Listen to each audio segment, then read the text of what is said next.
SK Super TMT, the long life TMT. ತಪ್ಪು ಮಾಡಬಾರ್ದಲ್ಲ ಅವರು ಭಕ್ತರು ಯಾರು ನಮ್ಮ ದೇವರು. ನಾವ್ ಹೇಳಿರೋದು ಭಕ್ತನೇ ಭೂಮಿ ಮೇಲಿನ ಭಗವಂತ ಅಂತ ಹೇಳಿದೀವಿ. ನಾವಿರೋದು ಭಕ್ತರಿಗಾಗಿ. ಅದು ಬಿಟ್ಟು ಭಕ್ತರಿಗೆಲ್ಲ ತೊಂದರೆ ಕೊಟ್ರೆ ನಮಗೆ ನೋಡ್ರಿ, ನಾವು ಈ ಪೊಲೀಸ್ ಆಫೀಸರ್ಗೆ ಗೊಜ್ಜನಕೊಪ್ಪರಿಗೆ 15 ಬಾರಿ ಫೋನ್ ಮಾಡಿದ್ದೇವೆ. ಆಯ್ತು ಎಲ್ಲ ಭಕ್ತರುಗಳ ಕಳಿಸ್ತೀವಿ ಅಂತ ಹೇಳ್ತಾ ಇದ್ದಾರೆ. ಒಂದು ತಾಸಿಂದ ಅವ್ರು ಹೋದ ಮೇಲೆ ಬರೀ ಅಂತ ಹೇಳಿದೀವಿ ನಾವು.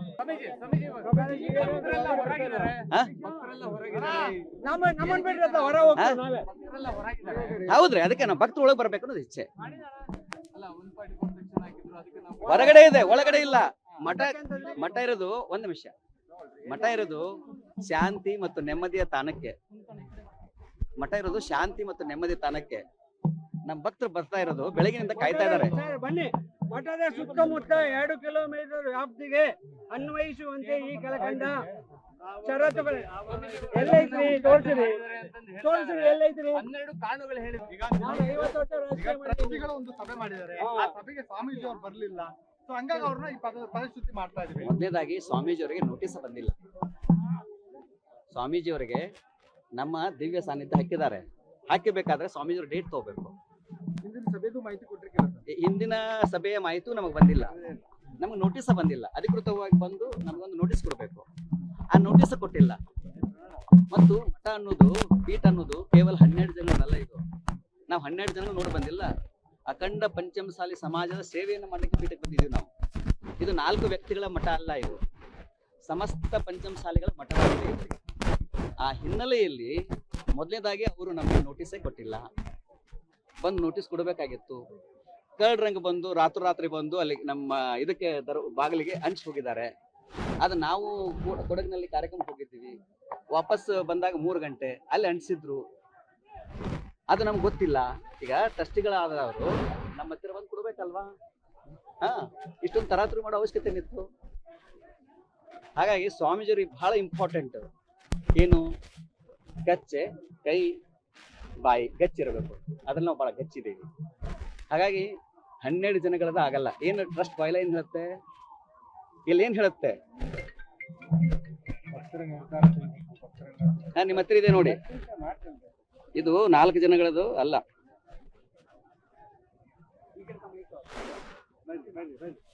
ನೋಡಿ,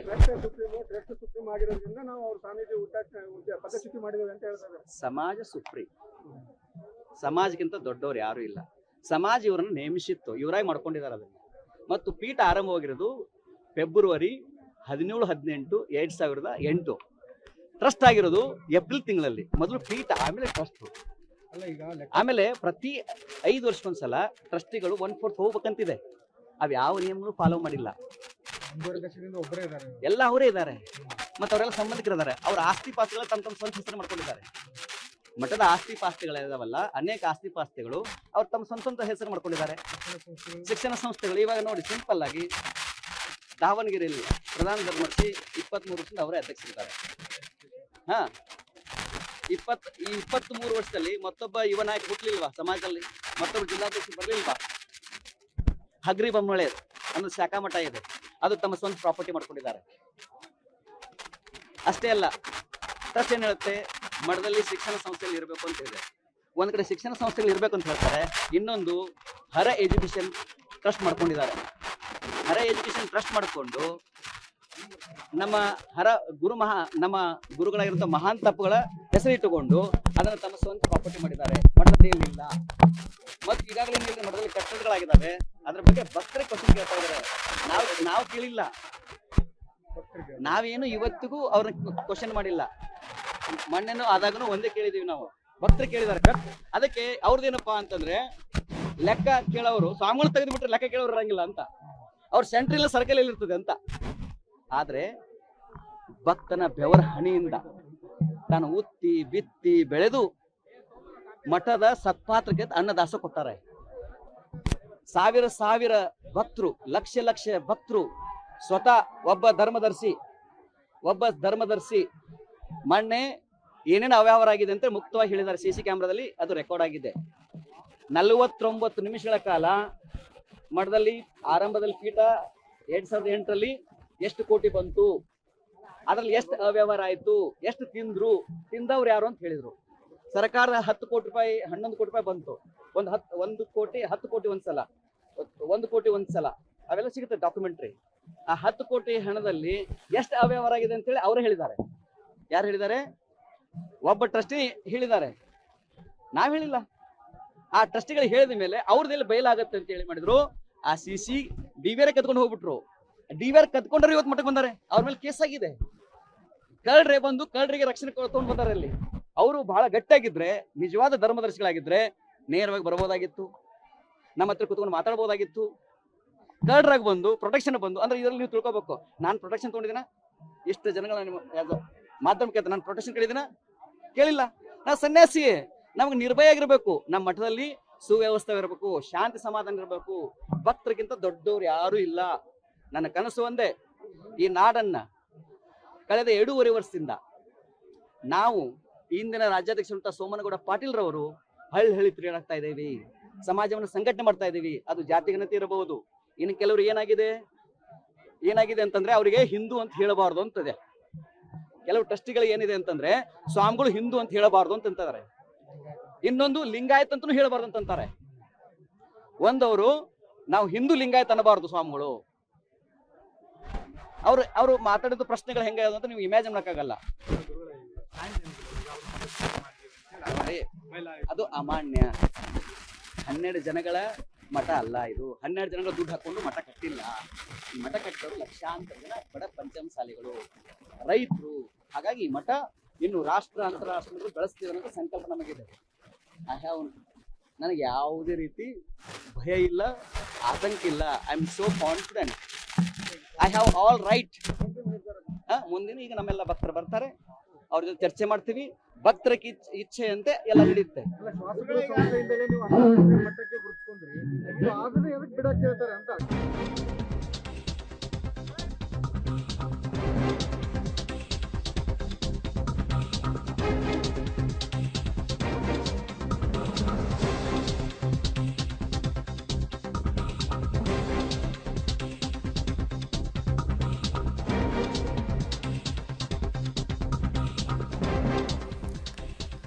ವಚನಾನಂದ ಶ್ರೀಗಳ ವಿರುದ್ಧ ಉಚ್ಚಾಟನೆ ನಿರ್ಧಾರವನ್ನ ಟ್ರಸ್ಟಿಗಳು ತೆಗೆದುಕೊಂಡಿದ್ದಾರೆ. ಸರ್ಕಾರದ 10 ಕೋಟಿ ಅನುದಾನದಲ್ಲೂ ಅವ್ಯವಹಾರ ಆಗಿದೆ ಎನ್ನುವಂತಹ ಆರೋಪವನ್ನು ಶ್ರೀಗಳು ಮಾಡ್ತಾ ಇದ್ದಾರೆ.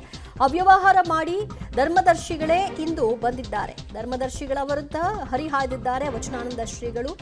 ಸ್ವಂತಕ್ಕೆ ಆಸ್ತಿ ಮಾಡಿಕೊಂಡಿರುವಂತಹ ಆರೋಪವನ್ನು ಕೂಡ ಮಾಡಲಾಗ್ತಾ ಇದೆ. ಹರಿಹರ ಪೀಠದಿಂದ ವಚನಾನಂದ ಶ್ರೀ ಉಚ್ಚಾಟನೆ ಬೆನ್ನಲ್ಲೇ ಮಾಧ್ಯಮಗಳ ಮುಂದೆ ಮಾತನಾಡಿದ್ರು. ತಮ್ಮ ಮೊದಲ ಪ್ರತಿಕ್ರಿಯೆಯಲ್ಲಿ ಧರ್ಮದರ್ಶಿಗಳ ವಿರುದ್ಧ ಗಂಭೀರ ಆರೋಪವನ್ನು ಮಾಡಿದ್ದಾರೆ. ಯಾವ ನಿಯಮವನ್ನು ಕೂಡ ಇಲ್ಲಿಯವರೆಗೂ ಧರ್ಮದರ್ಶಿಗಳು ಪಾಲನೆ ಮಾಡಿಲ್ಲ. 23 ವರ್ಷದಿಂದ ಅವರೇ ಟ್ರಸ್ಟಿಗಳಾಗಿದ್ದಾರೆ. ಇದು ನಿಯಮಾನುಸಾರವಾಗಿ ನಡ್ಕೊಳ್ಳುವಂಥದ್ದಾ ಅನ್ನುವಂಥದ್ದು ಅವರ ಪ್ರಶ್ನೆ. ಅದು ಬಿಟ್ಟು ಭಕ್ತರಿಗೆಲ್ಲ ತೊಂದರೆ ಕೊಟ್ರೆ ನಮಗೆ ನೋಡ್ರಿ, ನಾವು ಈ ಪೊಲೀಸ್ ಆಫೀಸರ್ಗೆ ಉಜ್ಜನಿಗೊಬ್ಬರಿಗೆ 15 ಬಾರಿ ಫೋನ್ ಮಾಡಿದ್ದೇವೆ. ಆಯ್ತು ಎಲ್ಲ ಭಕ್ತರುಗಳ ಕಳಿಸ್ತೀವಿ ಅಂತ ಹೇಳ್ತಾ ಇದ್ದಾರೆ. 1 ತಾಸಿಂದ ಅವ್ರು ಹೋದ ಮೇಲೆ ಬರೀ ಅಂತ ಹೇಳಿದೀವಿ ನಾವು. ಏನು ಆಗಲ್ಲ, ಕಳಿಸ್ರಿ. ನಾವು ಜವಾಬ್ದಾರಿ ನಾವು ತಗೋತೀವಿ. ಕಳಿಸ್ರಿ. ನಮ್ಮನ್ ಬಿಡ್ರಿ, ಹೊರ ಹೋಗ್ತೀವಿ ನಾವೇ. ಹೌದ್ರಿ, ಅದನ್ನ ಬಿಡ್ಬೇಕಂತ ಇಲ್ಲ, ಎಲ್ಲಿ ಉಲ್ಲೇಖ ಆಗಿಲ್ಲ. ಹಾಗಾಗಿ ತಾವೇ ಕ್ರಿಯೇಟ್ ಮಾಡ್ಕೋತಾರೆ. ಈಗ ಹೇಳಕ್ ಏನ್ ರೀಸನ್ ಇಲ್ಲಲ್ಲ. ಅವ್ರ ಮೇಲೆ ಗುರುತರ ಆಗಿರುವಂತ ಆರೋಪಗಳಿದಾವೆ, ಲೆಕ್ಕ ಕೊಡಿ ಅಂತೇಳಿ. ಅದನ್ನ ಡೈವರ್ಟ್ ಮಾಡ್ಬೇಕು ಅಂತೇಳಿ ಸ್ವಾಮಿ ತಂದಾರೆ. ಅವರೇ ಗೌರವವಾಗಿ ಟ್ರಸ್ಟ್ ಇಂದ ರಾಜೀನಾಮೆ ಕೊಡಬೇಕು.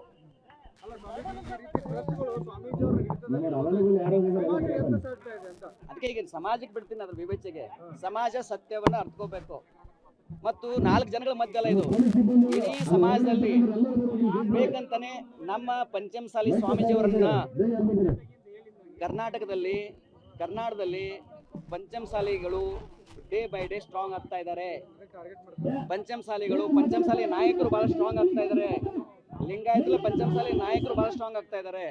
ಹಾಗಾಗಿ ಅವ್ರನ್ನ ಟಾರ್ಗೆಟ್ ಮಾಡಿಕೊಂಡು ಪಂಚಮಸಾಲಿ ಸ್ವಾಮಿಗಳನ್ನ ಟಾರ್ಗೆಟ್ ಮಾಡ್ತಾ ಇದ್ದಾರೆ. ಅದು ನಮ್ಮ ಜಯ ಮೃತ್ಯುಂಜಯ ಸ್ವಾಮೀಜಿ ಇರ್ಬೋದು, ನಮಗಿರ್ಬೋದು, ಹಿಂದೆ ಸಿದ್ಧಲಿಂಗ ಸ್ವಾಮಿಗಳಿಗೆ ಹಿಂಗೆ ಟಾರ್ಗೆಟ್ ಮಾಡಿ ಪಂಚಮಸಾಲಿ ಸಮಾಜದ ಮುಖ್ಯ ಸ್ವಾಮಿಗಳನ್ನ ಟಾರ್ಗೆಟ್ ಮಾಡ್ತಾ ಇದ್ದಾರೆ. ಸಮಾಜ ನಾಯಕರಲ್ಲಿ ಭಿನ್ನಾಭಿಪ್ರಾಯ ಮಾಡಬೇಕು, ಸ್ವಾಮಿಗಳ ಬಗ್ಗೆ ಕಪ್ಪು ಎಚ್ಚರಿಕೆಯನ್ನು ತರಬೇಕು ಅನ್ನೋಂಥದ್ದು ಒಂದು ವ್ಯವಸ್ಥಿತವಾಗಿ ಷಡ್ಯಂತ್ರ ನಡೀತಾ ಇದೆ. ನೋಡೋಣ, ನಮ್ಮ ಭಕ್ತರ ಜೊತೆ ಕುತ್ಕೊಂತೀವಿ. ನಮ್ಮ ಭಕ್ತರಿಗಿಂತ ದೊಡ್ಡದಾಗಲ್ಲ, ಭಕ್ತನೇ ಭೂಮಿಯಲ್ಲಿ ಬಂದ್ರು.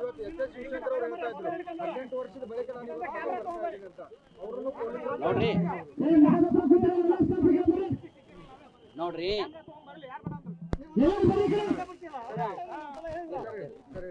ಒಂದು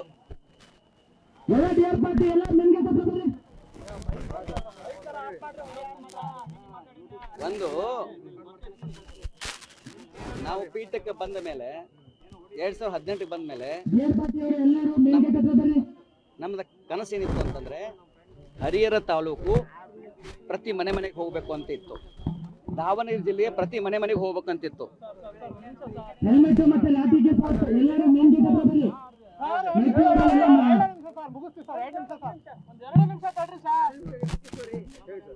ನಾವು ಓಕೆ, ಉಚ್ಚಾಟನೆಯ ಬೆನ್ನಲ್ಲೇ ವಚನಾನಂದ ಶ್ರೀಗಳು ಮಾಧ್ಯಮಗಳ ಮುಂದೆ ಮಾತನಾಡೋ ಮೂಲಕವಾಗಿ ಸಾಲು ಸಾಲು ಆರೋಪಗಳನ್ನು ಟ್ರಸ್ಟಿಗಳ ವಿರುದ್ಧ ಮಾಡ್ತಾ ಇದ್ದಾರೆ.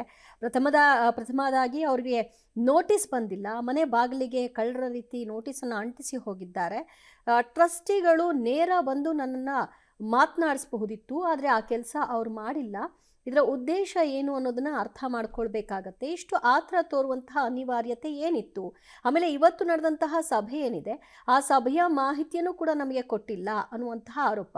ಮತ್ತು 2017-18ರಲ್ಲಿ ಪೀಠ ಸ್ಥಾಪನೆ ಆಗಿರೋದು. ಪೀಠ ಸ್ಥಾಪನೆ ಆದ ಹಲವು ವರ್ಷಗಳ ನಂತರ ಈ ಟ್ರಸ್ಟಿಗಳ ನೇಮಕ ಆಗಿರೋದು.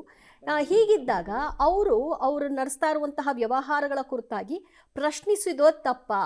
ಪ್ರಶ್ನೆ ಮಾಡಿದ್ದಕ್ಕಾಗಿ ನನ್ನನ್ನು ಇವತ್ತು ಉಚ್ಚಾಟನೆ ಮಾಡಲಾಗಿದೆ. ಇದು ಭಕ್ತರು ಮತ್ತು ಪೀಠದ ಒಂದು ಸಂಬಂಧ. ಭಕ್ತರು ಏನು ಮಾಡಬೇಕು ಅನ್ನುವಂತಹ ತೀರ್ಮಾನವನ್ನು ತೆಗೆದುಕೊಳ್ತಾರೆ ಅನ್ನುವಂತಹ ವಿಚಾರವಾಗಿ ಅವರು ಮಾತನಾಡ್ತಾ ಇದ್ದಾರೆ. ಬಹುಶಃ ಮಠಕ್ಕೆ ನುಗ್ಗುವಂತಹ ಪ್ರಯತ್ನ ಆಗಬಹುದು ಅಂತ ಕಾಣುತ್ತೆ. ಹಾಗಾಗಿ ಭಾರೀ ಪೊಲೀಸ್ ಬಂದೋಬಸ್ತನ್ನು ಕೂಡ ಮಾಡಿಕೊಂಡಿದ್ದಾರೆ.